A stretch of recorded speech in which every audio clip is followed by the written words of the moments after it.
السلام عليكم. معاذ كمال الدين نور الدين.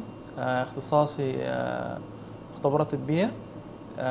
تخصص أحياء دقيقة. مستشفى الصومالي السوداني.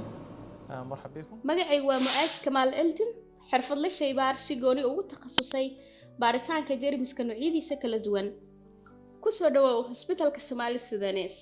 Waxaan ku faraxsanahay inaan hordhac ka sameeyo qaybteena baaritaanka jeermiska oo ah meeshaan ku ogaano kuna xaqiijino bakteeriyada fangiska laga helo baaritaanada. Anagoo adeegsanayna qalab iyo shaybaar casri ah, waxaan baarnaa waxyaabaha keena iska caabinta antibiyootiga iyo guuldarooyinka daaweynta. Si aan u ogaano sababaha hoose ee keenaya una hagno doorashada dawada ugu wax ku oolka badan ee bukaanadeena.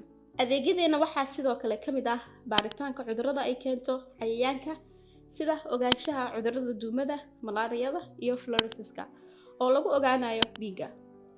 عندنا أنواع كثيرة من أنواع الحساسية الإليرجي نشتغلها. intaas waxaa dheer waxaan bixinaa baaritaanka xasaasiyadda cunnada iyo xasaasiyadda neefta, qiimeynta bacriminta, baadhista caafimaadka taranka ragga. Waxaan u heelanahay bixinta natiijooyin sax ah oo lagu kalsoonaan karo, anagoo ilaalinayna heerka ugu sarreeya ee tayada iyo xirfadda. Aaminaadaadu waa mudnaanteena. Waxaan halkaan u joognaa inaan taageerno caafimaadkaaga tallaabo kasta. mahadsanid.